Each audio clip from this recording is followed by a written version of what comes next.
The underestimated woman. The early autumn evening wrapped Milan in a gentle golden glow as Margot Valentini entered Osteria del Corso, one of the city's most acclaimed restaurants. At 42, she carried herself with the effortless confidence that comes from years of knowing exactly who you are and what you're worth.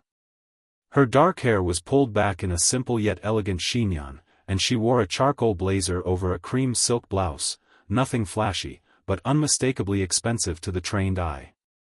She had arrived early for her dinner meeting with potential investors for her latest architectural project. After 15 years of establishing herself as one of Europe's most innovative sustainable architects, Margot had finally decided to launch her own firm. Tonight was crucial. Securing this investment would mean bringing her vision of carbon-neutral luxury apartments to life. The maitre d' recognized her immediately. "Ms. Valentini, always a pleasure. Your table is ready, though I believe your party hasn't arrived yet." "Thank you, Paolo. I'm early as usual," she replied with a warm smile. "I'll have a glass of the Barolo while I wait." As she followed Paolo to her table, a prime spot near the large windows overlooking the courtyard, she noticed a group of men at a nearby table. They were clearly celebrating something, glasses of expensive scotch in hand, their laughter occasionally rising above the restaurant's sophisticated murmur. From their expensive watches and tailored suits, Margot pegged them as finance or perhaps tech executives. She settled at her table, opened her portfolio, and began reviewing her presentation notes. The waiter brought her wine, and she took a moment to appreciate its complex bouquet before returning to her work. 20 minutes later, Margot checked her watch with a slight frown. Her investors were late. She sent a quick text to confirm they were still coming and received an apologetic response about a delayed flight. They would be another half hour at least. With time to spare, she closed her portfolio and allowed herself to relax, sipping her wine and observing the restaurant. It was then that she overheard a fragment of conversation from the group of men. "Did you see who just walked in?" one of them asked, slightly slurring his words. "That's Margot Valentini." "The architect," another responded, turning slightly to look in her direction. "The one who did that museum in Barcelona?" "That's her," the first man confirmed. "My firm considered her for our Singapore project." "But you went with someone else," a third voice chimed in. "Of course we did," the first man replied, his voice carrying clearly now. "She's all style and PR. An overrated doll playing in a man's world. Her designs look pretty in magazines but lack real innovation." Margot's hand froze with her wine glass halfway to her lips. The man's words stung more than she cared to admit. She had faced similar dismissals throughout her career, always too young, too attractive, too female to be taken seriously, regardless of her accomplishments. She placed her glass down carefully, weighing her options. She could ignore the comment, pretend she hadn't heard it. She could confront the man, create a scene that would only reinforce his perception of her as emotional and unprofessional. Or she could take a different approach entirely. After a moment's deliberation, Margot stood up gracefully. The restaurant had quieted somewhat, as if sensing the tension. She straightened her blazer and walked deliberately toward the table of executives. The men noticed her approach with varying expressions of surprise and discomfort. The one who had spoken, a silver-haired man in his 50s with an expensive haircut and a face reddened by alcohol, looked particularly startled. "Gentlemen," Margot said, her voice measured and pleasant. "I couldn't help overhearing your conversation." "Ms. Valentini, the man began, but Margot raised her hand slightly, and he fell silent. "I'm Margot Valentini," she continued, addressing the entire table. "And you're right, I am the architect who designed the Barcelona Contemporary Art Museum. I'm also the architect who designed the first carbon-negative corporate headquarters in Frankfurt, and the award-winning disaster-resistant community housing in Haiti after the earthquake." She turned directly to the man who had insulted her. "You mentioned your Singapore project. That would be the Orchard Tower development, correct?" I declined to bid on that project because of concerns about the environmental impact and labor practices. The man's face flushed deeper. Several of his companions looked uncomfortable, while others seemed impressed by her composure. I understand it's easy to dismiss what you don't fully comprehend, Margot continued. Architecture isn't just about creating pretty buildings. It's about solving complex problems of space, sustainability, and human experience. She signaled to a passing waiter. I'd like to cover this table's bill, she said, handing over her credit card. Then she looked back at the man who had insulted her and smiled genuinely. Thank you for sharing your opinion. Now please, enjoy your dinner, it's on me. As she turned to walk away, the man called after her, his voice strained. Why would you do that? I insulted you. Margot paused and looked back. Because sometimes the most powerful response to disrespect is unexpected kindness. And because I want you to remember this moment the next time you're tempted to underestimate a woman. As she returned to her table, the restaurant burst into spontaneous applause. An elderly couple at a nearby table nodded approvingly. A young woman waiting by the bar caught Margot's eye and mouthed a silent "thank you." Paolo approached with a fresh glass of wine. This is from the gentleman at the bar, he said quietly, indicating a distinguished-looking man in his 60s. He says he's impressed by your grace under pressure. Margot accepted the wine with a nod of thanks toward the stranger. As she settled back at her table, her phone buzzed with a notification. Her investors had just arrived. Alexander Chen had been having a terrible day even before he made a drunken fool of himself at Osteria del Corso. At 53, he was facing the greatest crisis of his professional life. The Singapore project he had mentioned to his colleagues was in serious trouble. The architect they had chosen instead of Margot Valentini had delivered designs that were not only uninspired but structurally problematic.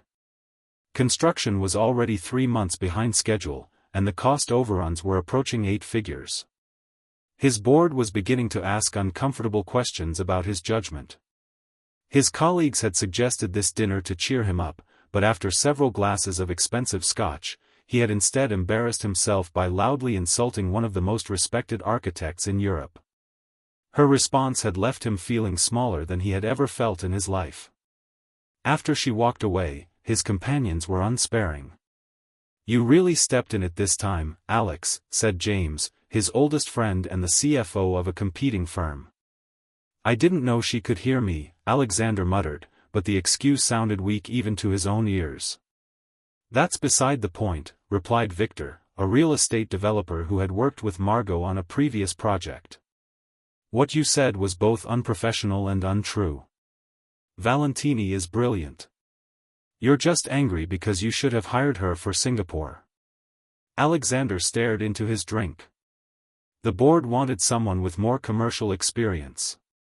And how's that working out for you? Victor asked pointedly. The conversation around the table had grown uncomfortably quiet. The waiter returned with the receipt showing their substantial bill had been paid in full. Gentlemen, Alexander said finally, I believe I've made enough of a spectacle of myself for one evening. If you'll excuse me. He rose unsteadily, gathered his coat, and headed toward the exit.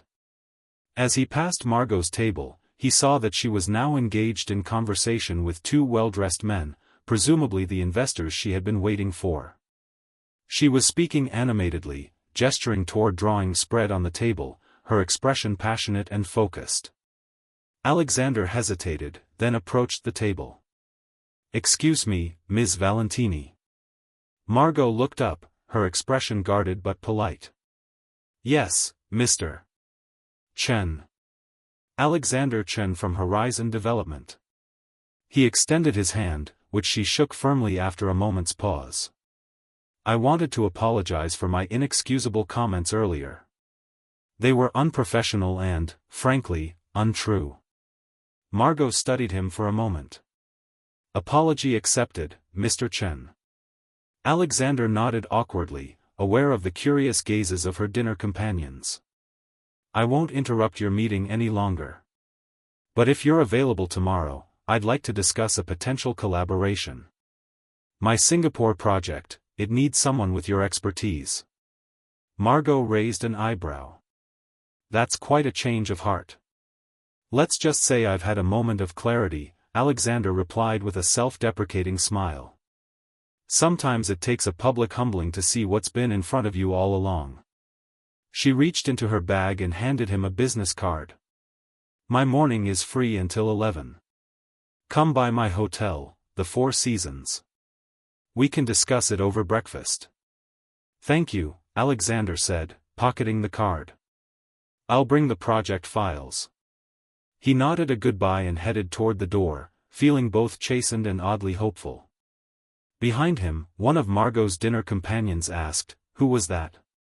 "Potentially our first client," Margot replied with a small smile. Now, where were we with the financing proposal? The following morning, Margot sat in the elegant breakfast room of the Four Seasons, reviewing the contracts her potential investors had left with her. The meeting had gone exceptionally well. Their initial commitment was more than she had hoped for, enough to fully staff her new firm and begin work on their first major project. She was making notes on the contract when Alexander Chen arrived, looking considerably more sober and professional than the previous evening. He carried a thick portfolio and a humbled expression. "Ms. Valentini, thank you for agreeing to meet," he said as he took the seat across from her. "Call me Margot, please," she replied. "And I was intrigued by your proposal. It's not every day someone goes from calling me an overrated doll to seeking my professional advice." Alexander winced. "I deserve that. And a lot worse." "Water under the bridge," Margot said, waving away his discomfort. "Tell me about this troubled project in Singapore." For the next hour, Alexander laid out the problems facing the Orchard Tower development. The original architect had created a design that looked impressive in renderings but proved impractical in execution. The foundation work was complete, but the rest of the project needed a significant redesign to address structural issues and sustainability concerns that had been overlooked. "The board is considering scrapping the entire project and taking the loss," Alexander concluded. "But I believe it can be salvaged with the right vision."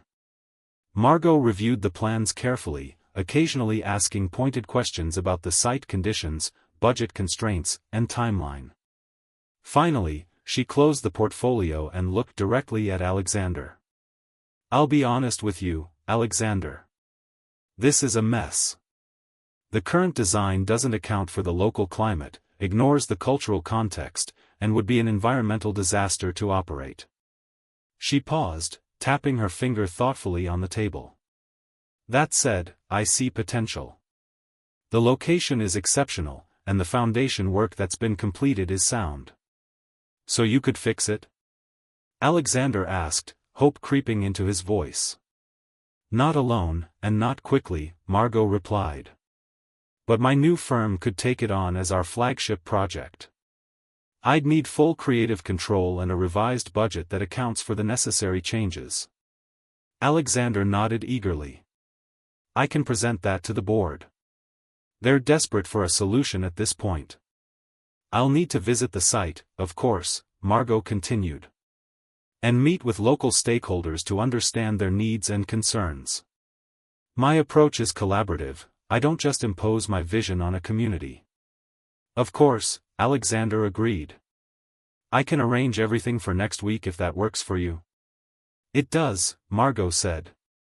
She reached for a clean piece of paper and quickly sketched a rough concept, a flowing, organic structure that incorporated the existing foundation but transformed the building's relationship with its surroundings.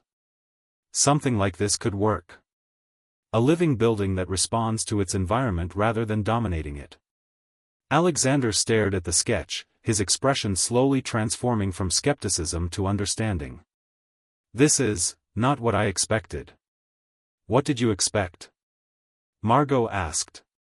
"Something flashier, more, typically you, I suppose," he admitted. Margot smiled. "And that's exactly why you shouldn't judge architects, or anyone, based on preconceptions. Every site, every project, demands its own solution. This isn't about my ego or making a statement. It's about creating the right building for this place and these people. Alexander nodded slowly. I think I'm beginning to understand why you're so highly regarded. And why I was so wrong last night. Everyone has moments of misjudgment, Margot replied. What matters is what you learn from them. They spent another hour discussing preliminary ideas and logistics. By the time they parted, they had the outlines of an agreement that could potentially save the Singapore project and launch Margot's new firm with a high-profile commission. As Alexander was leaving, he paused.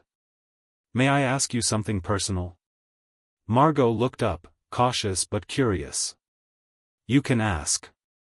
Last night, you could have embarrassed me in front of my colleagues. You could have ignored me or confronted me angrily, both would have been justified. Instead, you paid for our dinner and offered kindness in return for insult. Why? Margot considered the question carefully. My father was a bricklayer in a small town outside Venice, she said finally. He always told me that how you respond to disrespect says more about your character than how you respond to praise. I've found that leading with generosity often opens doors that confrontation would close. Alexander nodded thoughtfully. Your father was a wise man. He was, Margot agreed. And he taught me another important lesson: never underestimate anyone, especially not someone you've decided to dismiss at first glance. 6 months later, Margot stood at the edge of the construction site in Singapore, watching as workers began assembling the innovative bamboo and recycled steel framework that would form the distinctive exoskeleton of the reimagined Orchard Tower. The past half-year had been a whirlwind. Her firm, Valentini Sustainable Design, had grown from a concept to a thriving practice with offices in Milan and Singapore. The investors she had met that fateful night had provided the initial capital, and the publicity surrounding the rescue of the troubled Singapore project had attracted additional clients and talented architects eager to join her team. Impressive progress, said a familiar voice behind her. Margot turned to see Alexander Chen approaching, looking more relaxed than she had ever seen him. Their professional relationship had evolved into a tentative friendship built on mutual respect. The local construction team has been exceptional, Margot replied. They've embraced the unconventional approach completely. The board is thrilled, Alexander said, coming to stand beside her. The projected energy savings alone will recoup the additional investment within 5 years. And the pre-sales for the residential units are breaking records. Margot nodded, allowing herself a moment of satisfaction. The redesigned building would use 70% less energy than the original concept, harvest rainwater for all its non-potable needs, and incorporate vertical gardens that would help cool the structure naturally in Singapore's tropical climate. I received an interesting call yesterday, Alexander continued. The International Green Building Council wants to feature this project as a case study. They're particularly interested in how we adapted the existing foundation to a completely different structural concept. That's wonderful news, Margot said. The more projects like this are publicized, the more developers will see that sustainability and profitability aren't mutually exclusive. Alexander hesitated, then added, they also want to interview both of us about our unusual partnership. Apparently, word has gotten around about our unconventional beginning. Margot laughed.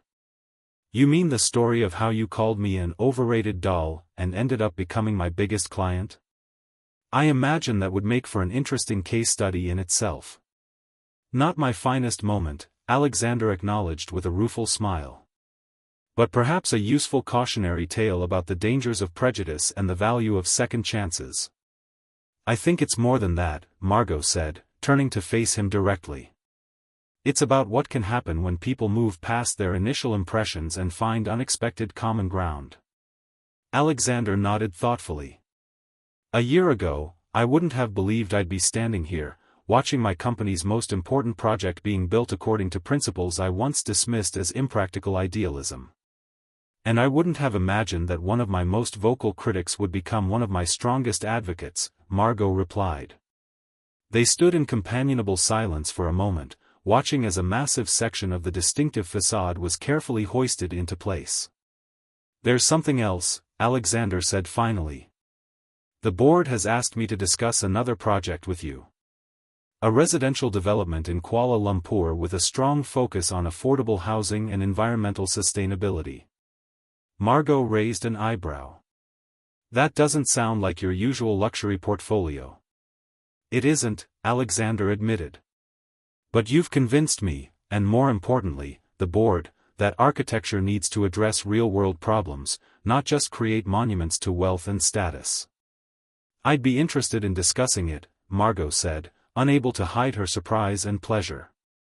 My team is growing, and we're ready to take on additional projects.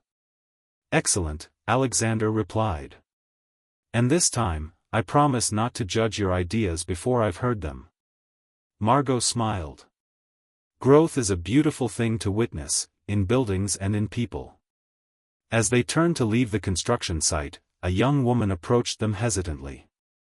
Margot recognized her as one of the local architecture students who had been granted internships on the project. Ms. Valentini? I'm sorry to interrupt, but I just wanted to thank you, the student said. Working on this project has changed how I think about architecture. And I've heard the story about how you handled that man who insulted you at the restaurant in Milan. Margot glanced at Alexander, who had the good grace to look embarrassed. That story seems to have traveled far, she said neutrally. The student nodded eagerly. It has. And it meant a lot to me. As a woman entering this field, seeing how you responded with such dignity and then turned the situation into an opportunity, it was inspiring. I'm glad something positive came from it, Margot replied. Architecture, like life, is often about finding unexpected solutions to difficult problems. After the student left, Alexander turned to Margot. I had no idea that story had spread so widely. Neither did I, Margot admitted. But I suppose people are always drawn to narratives of redemption and transformation. Like the transformation of this building, Alexander suggested, gesturing toward the emerging structure behind them. Exactly, Margot agreed.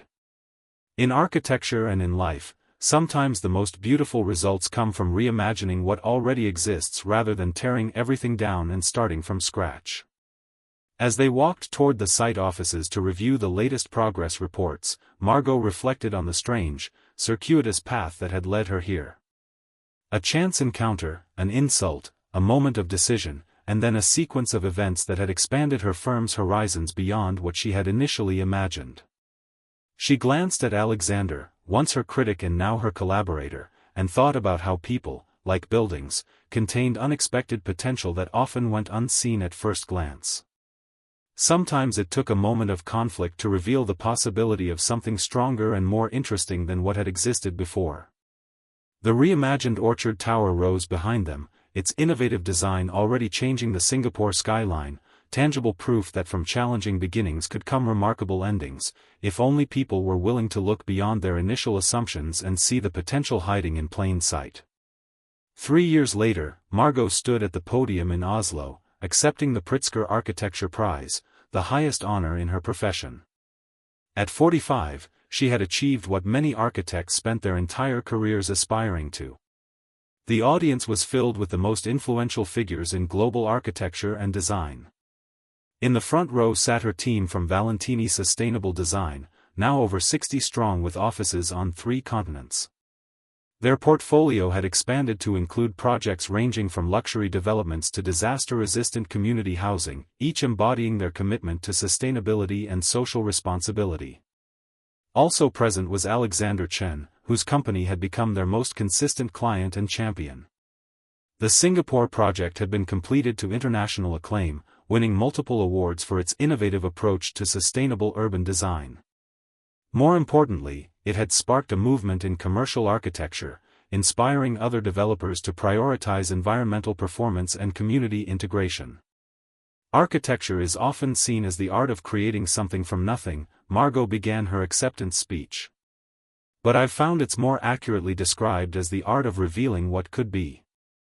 Every site, every community, every challenge already contains the seeds of its own solution, if only we have the humility to listen and observe before imposing our vision. She paused, looking out at the assembled guests. 3 years ago, I was at a crossroads in my career. I had the skills and experience to succeed, but not yet the platform to bring my ideas to a wider audience.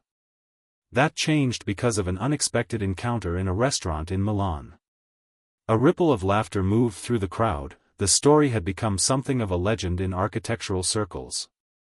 I was insulted by someone who dismissed me as an overrated doll playing in a man's world, Margot continued. I had a choice in that moment, to respond with anger, to withdraw in hurt, or to try something different.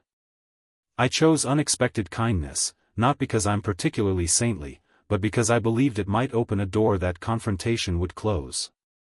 She glanced at Alexander, who nodded almost imperceptibly. That choice led to a collaboration that transformed not only a troubled building project but also my own practice and, I believe, contributed to shifting our industry's approach to sustainable design. It reminded me that how we respond to challenges often determines the opportunities that follow. Margot gestured toward the images projected behind her, photographs of their completed projects from around the world, each one distinctive but unified by a commitment to environmental responsibility and human-centered design. These buildings represent more than aesthetic choices or technical innovations. They embody a philosophy that sees architecture as a powerful tool for addressing the urgent challenges of our time: climate change, resource depletion, social inequality. They demonstrate that beauty and responsibility are not opposing values but complementary aspects of truly meaningful design. She took a deep breath before continuing. I accept this honor not as a personal achievement but as recognition of what's possible when we approach both buildings and people with curiosity rather than judgment, when we seek connection rather than confrontation, and when we remain open to finding wisdom and opportunity in unexpected places. The applause that followed was thunderous. As Margot left the stage, clutching the bronze medal that symbolized her profession's highest recognition, she caught sight of a young woman waiting near the steps. It was the architecture student from Singapore, now graduated and working for a prominent firm. "Congratulations, Ms. Valentini," the young woman said, her eyes shining. "Your speech was beautiful." "Thank you," Margot replied warmly. "Are you enjoying your work?" "Very much," the young woman nodded. "In fact, I've just been assigned to a project that will be using some of the techniques pioneered in your Singapore building. Your approach is changing how we think about urban architecture." "That's the greatest reward," Margot said. "Seeing ideas take root and spread." As the reception continued around them, Margot reflected on the strange, unpredictable path that had brought her to this moment. A casual insult in a restaurant had triggered a chain of events that expanded her career beyond what she had imagined possible. It was a reminder that sometimes the most significant turning points come disguised as minor incidents, and that how we respond to them can shape the course of our lives in ways we cannot foresee. Later that evening, at the gala dinner following the ceremony, Alexander approached her table. "Congratulations, Margot," he said, raising his glass in a toast. "No one deserves this recognition more." "Thank you, Alexander," she replied. "Though I believe I owe you some gratitude as well. Your insult that night turned out to be quite the career catalyst." He laughed. "I prefer to think of it as my most fortunate professional mistake. Who would have guessed that calling you an overrated doll would lead to 3 award-winning buildings and a transformed company culture?" "Life rarely follows the paths we expect," Margot said. "That's what makes it interesting." "Speaking of interesting," Alexander said, lowering his voice, "I have a proposition for you. My board is considering a major expansion into sustainable residential development across Southeast Asia. We'd like Valentini Sustainable Design to be our exclusive architectural partner." Margot's eyebrows rose. "That's an ambitious undertaking." "It is," Alexander agreed. "But after seeing what you've accomplished with our previous projects, the board is convinced that sustainable design isn't just ethically right, it's good business. Your approach has consistently delivered better long-term value than conventional methods." "I'd need to discuss it with my partners," Margot said cautiously. But I'm intrigued by the possibility. I thought you might be, Alexander replied with a smile. We've come a long way from that night in Milan, haven't we? We have, Margot agreed. It's a reminder of something my father used to say, never judge a day by its beginning, but by its end. As the evening continued around them, with the glittering lights of Oslo visible through the windows, Margot reflected on how one small moment of grace in a difficult situation had rippled outward, creating waves of change that had transformed not only her own life but the lives and environments of countless others. It was the essence of what she loved about architecture, the way a single thoughtful intervention could reshape experience in ever-expanding circles.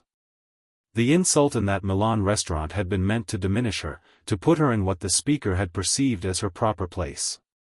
Instead, by refusing to be diminished, by responding with unexpected generosity, she had created space for something much larger to emerge, a collaboration that had changed the trajectory of her career and, in some small way, the direction of her profession. It was, Margot thought, the most beautiful design of all, the way a moment of potential conflict had been transformed into an opportunity for growth and creation. Not through confrontation or withdrawal, but through the simple, powerful choice to respond to disrespect with dignity and unexpected kindness. In that choice lay the essence of both good architecture and good living, the ability to see beyond what is to what could be, and the courage to build bridges rather than walls. Thank you for watching. I hope you all enjoy this video and learned a lesson. I would be grateful for your likes. Also don't forget to subscribe and comment on the video. See you soon.